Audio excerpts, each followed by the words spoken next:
everyone. Hope everyone is healthy and well. I thought I would start a new series. Who knows how long it will last or how long it will take me, but yes, since I have, so much to do right now, I am going to read The Haunting of Sunshine Girl to all of you. Obviously not all in one sitting, not all right now. It'll take some time.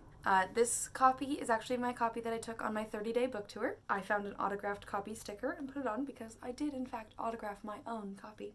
I have some notes and drawings and things from fans that I met along the way in here, and I've also written a lot in this one. So yes, this is my book tour book. I'm very excited to read to you all. So just bear with me and we'll see what happens.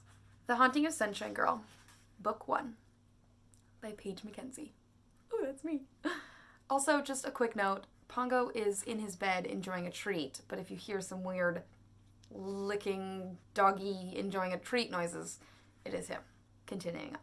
This book is dedicated to sunshiners everywhere. Whether you've been there since the beginning or you're new to the club, this and every sunshine book is for you.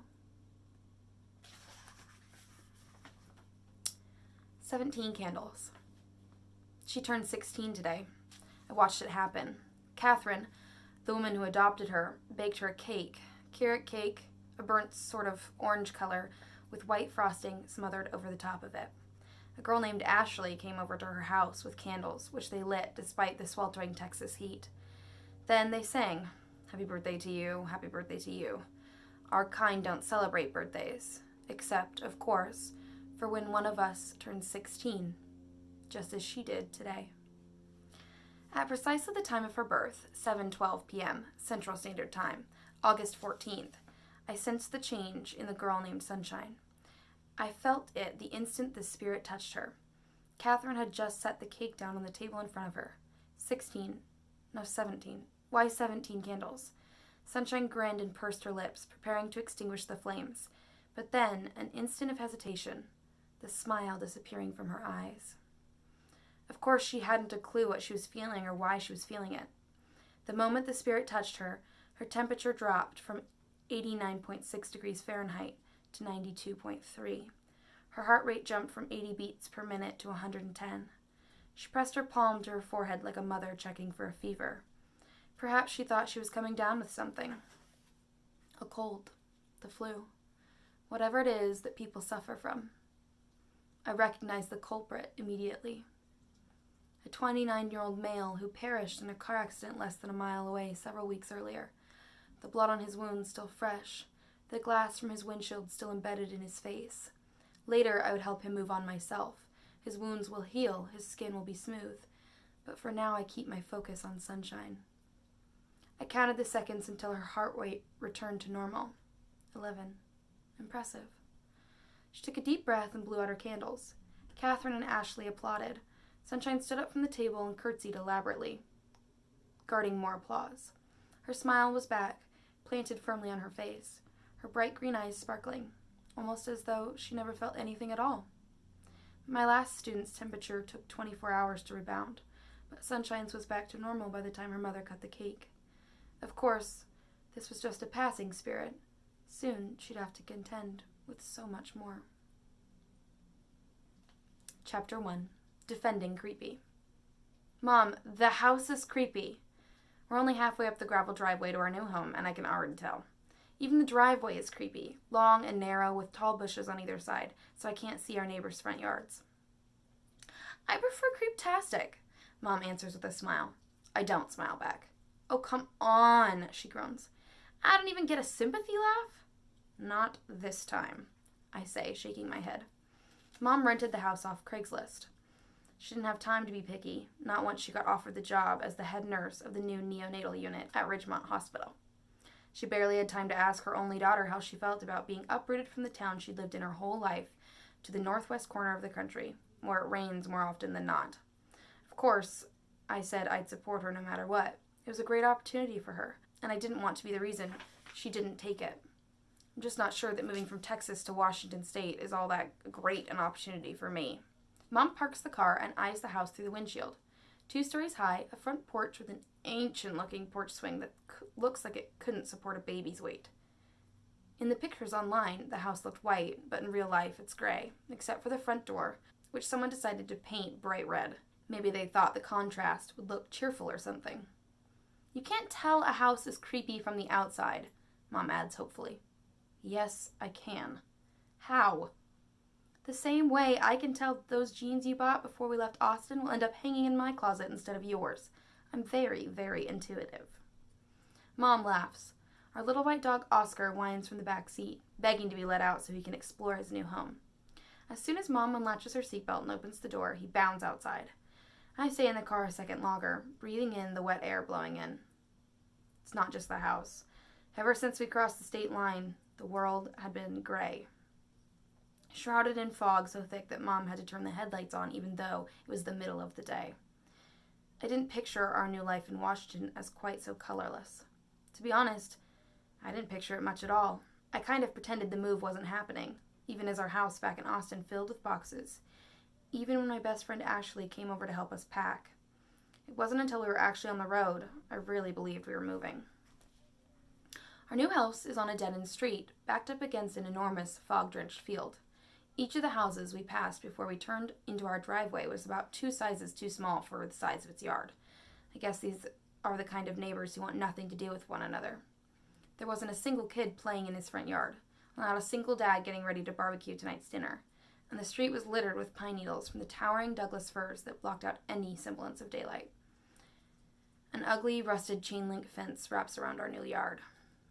Judging from the little I've seen so far, I'm pretty sure the whole flippin' town of Ridgemont, Washington is creepy. I mean, what could be creepier than a place at the foot of a mountain, where the sky is gray even in the dog days of summer? And if it seems like I'm overusing the word creepy, it's not because I don't have access to a thesaurus like everyone else with a smartphone. It's because there is simply no other word that will do. I shake myself like Oscar does after his bath. It's not like me to be so negative, and I'm determined to snap out of it. I take a deep breath and open the car door. The house is probably adorable on the inside. Mom wouldn't have rented a place that didn't have some redeeming qualities. I reach into the back seat and grab the crate that holds our cat, Lex Luthor. Then I take out my phone and hold it up, taking a picture of me, Lex, and the house in the background, and text it to Ashley. We promised each other we wouldn't grow apart, even with me living up here in Washington and her back in Texas. I mean, we've been best friends since 2nd grade.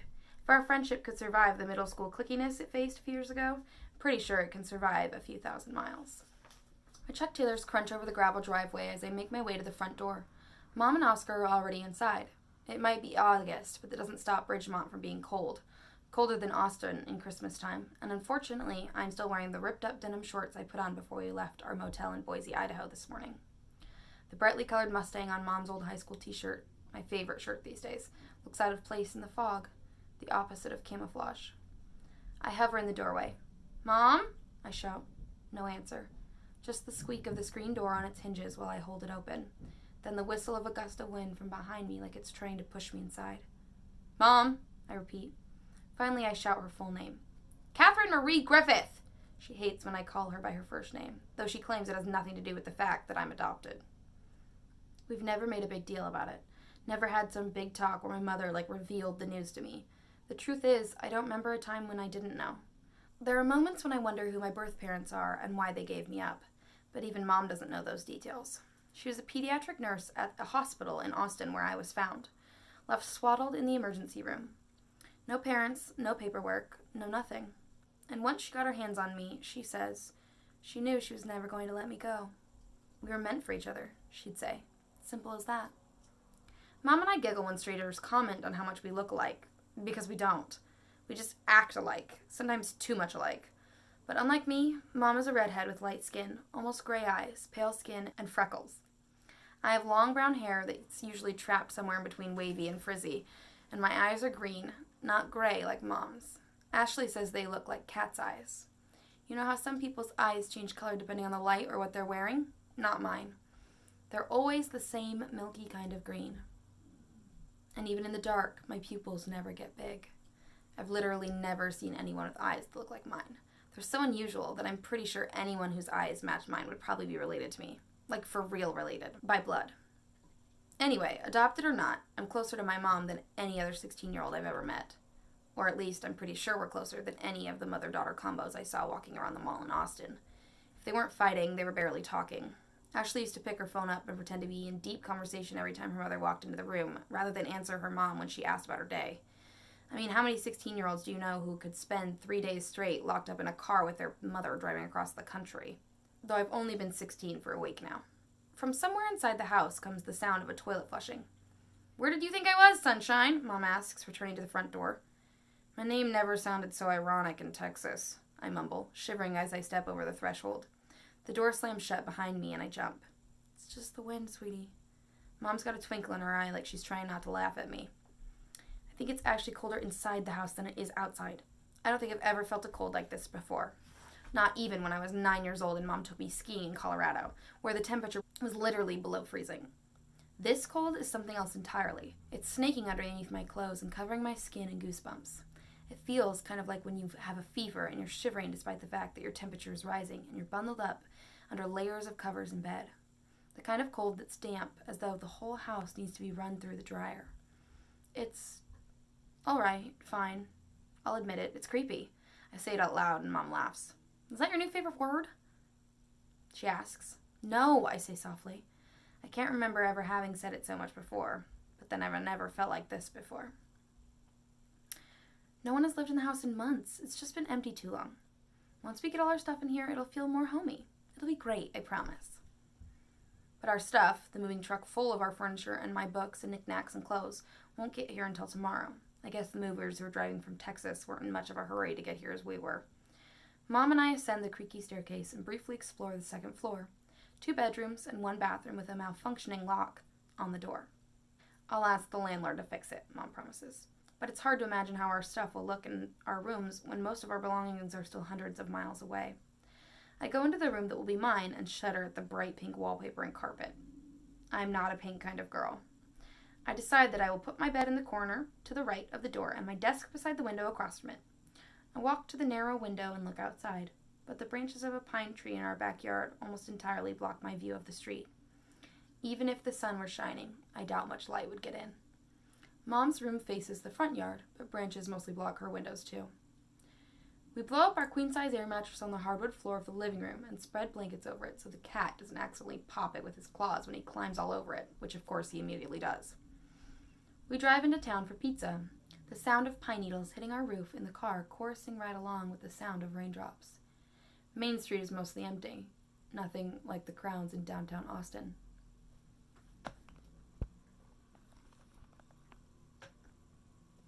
"It's quaint," Mom says hopefully, pointing out the charming non-chain pharmacy and diner, and I nod, forcing myself to smile. On our way home, the pizza cooling in the back seat, we drive past the hospital, and Mom pulls into the parking lot. She hasn't been here since they flew her in for a job interview a couple months ago. The hospital is at least half the size of the one where she worked back in Austin. She unclicks her seatbelt but doesn't get out of the car, so neither do I. "Quiet down, loud car." "Guess they don't have as many sick people in Ridgemont as they did back home," I say, gesturing at the nearly empty parking lot. "It's a small town," Mom shrugs, but she looks weary. She's going to have a lot more responsibility in her new job than she did in Texas, and even though she hasn't said so, I know she's nervous. "Don't worry, you're going to knock their socks off." Mom looks at me and smiles. That's my sunshine. She reaches across the car to squeeze my shoulder, then puts her seatbelt back on and restarts the engine. She's turning the car around when the sound of sirens fill the air. An ambulance comes barreling into the parking lot, speeding toward the emergency entrance. I guess there are sick people in Ridgemont after all. We eat our pizza in our pajamas, sitting on the air mattress like we are having a slumber party.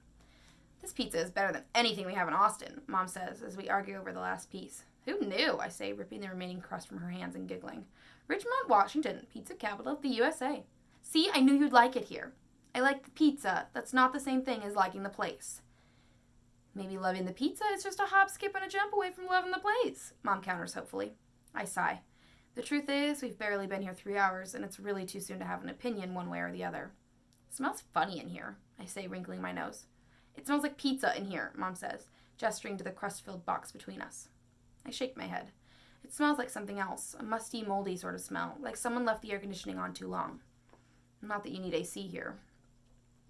"Anyway, once we have all our stuff moved in, this house is going to smell like us," Mom promises, but I'm not so sure the damp mildew smell will go away so easily. We read before bed. Mom's tackling the latest thriller to grace the bestseller list. She's a sucker for those kinds of books, even though I make fun of her for it. I'm rereading Pride and Prejudice for what has to be the 15th time. It's impossible to feel homesick with the familiar weight of the book in my hands.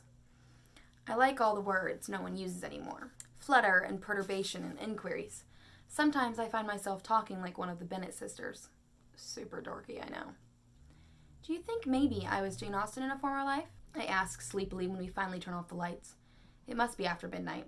Oscar has weaseled his way in between us on the bed, but I don't mind because even though he takes up half the square footage of the mattress, I'm a lot warmer with him curled up beside me. Of course not, Mom says. She doesn't believe in things like past lives. She believes in logic and medicine, things that can be proven with organic chemistry. Okay, but I mean if you did believe in that kind of thing, which I don't. Okay, but if I did, then I would also believe that you'd been Jane Austen in a former life. Exactly. Nope. Why not? I scoff, feigning offense. I can feel Mom shrug on her side of the bed with like an answer is really obvious. Statistics, mathematically, the chances are infinitesimal. You're applying statistics to my hypothetical past life? Numbers don't lie, Sunshine State. Mom calls me that sometimes, even though we've never been to Florida, the actual Sunshine State. I'm pretty sure Washington is as far as you can get from Florida without actually leaving the contiguous United States. But Mom's always said that as long as she's with me, she's in a state of perpetual sunshine. She says she's felt that way from the instant she picked me up when I was just a newborn baby. That's why she named me Sunshine in the first place. Good night, sweetie, she says into the darkness. Good night. The sound wakes me up. I'm not sure what time it is when I hear them. Footsteps, coming from the floor above us. I wasn't sleeping all that soundly anyway. Usually when I fall asleep after reading Pride and Prejudice, I dream about Mr. Darcy. But tonight I was having really weird dreams. I saw a little girl crying in the corner of a bathroom, but no matter what I said or did, her tears kept flowing. I tried to put my arms around her, but she was always just out of reach, even when I was right beside her. What the freak? I whisper, rolling over and reaching for Oscar. Dog's hearing is supposed to be really good, so if he doesn't hear anything, then this is definitely just my imagination, right? But Oscar isn't on the bed anymore, and it's pitch dark in here, so I can't see where he is. He can't be that far away, though, because I can smell the wet dog smell of his fur, which hasn't fully dried since we got here. Suddenly, the footsteps stop. Mom? I whisper, gently shaking her shoulder. Mom, did you hear that? She answers, her voice thick with sleep. She was really tired after having driven so far. I should let her sleep. But then the footsteps start again. Oh gosh, maybe this house doesn't feel creepy because it's been empty for months. Maybe it feels creepy because a crazed murderer has been squatting on the floor above us, waiting for some unsuspecting family to move in so he could strangle them in their sleep. My heart is pounding and I take deep breaths, trying to slow it, but it just gets faster. The footsteps don't actually sound like a crazed murderer's, though. They sound light, kind of playful, kind of like a child is skipping through the rooms above us. Mom! I repeat, more urgently this time. Maybe there really is a kid up there. Maybe he or she got lost or ran away from home. What is it? She asks sleepily. Do you hear that? I ask. Hear what? Those footsteps. All I hear is your voice keeping me awake, she says, but I can tell she's smiling. It's probably just the cat, she adds, rolling over and putting her arms around me. Go back to sleep. I promise this place won't seem so creepy in the morning. She emphasizes the word creepy like it's some kind of joke. It's not funny, I protest, but Mom's breathing has resumed its steady rhythm. She's already fallen back to sleep. It's not funny, I repeat, whispering the word through the darkness. The last thing I expect is an answer, but almost immediately, after I speak, I hear it, clearly and softly, as though someone is whispering in my ear. Not footsteps this time, but a child's laugh. A giggle, light and clear as crystal, traveling through the darkness. I squeeze my eyes shut, willing myself to think about anything else. Elizabeth Bennet and Fitzwilliam Darcy, Jane and Mr. Bingley, even Lydia and Mr. Wickham. I try to picture them dancing at the Netherfield ball, even though I know Mr. Wickham wasn't actually there that night. But instead, all I can see is the little girl from my dream, her dark dress tattered with age, playing hopscotch on the floor above me. And again, I hear laughter. A child's laugh has never sounded quite so scary. Before I know what I'm doing, I crawl out of bed and head for the stairs. If there's a little girl up there, she's probably just as frightened as I am, right? Though she didn't sound frightened. I mean, she was laughing. I place my foot on the bottom step and look up. There's nothing but darkness above me. Oscar appears at my side, leaning his warm body against my leg. Good boy. My voice comes out breathless as though I've been running. I put my foot on the second step and it creaks. Then there's nothing but quiet. No laughter, no footsteps, no skipping. My heart is pounding, but I take a deep breath and it slows to a steady beat. Maybe it's over, I whisper. Oscar pants in agreement. Other than our breathing, the house is silent. Let's go back to bed, I sigh, finally turning around. Oscar curls up beside me on the air mattress, and I run my fingers up and down his warm fur. I expect to lie awake, staring at the ceiling for hours. Instead, my eyelids grow heavy, my breathing slows until it keeps time with Mom's. But I swear, just as I'm drifting out of consciousness, in that place where you're more asleep than awake anymore, I hear something else. A phrase, uttered in a child's voice, no more than a whisper. Night-night.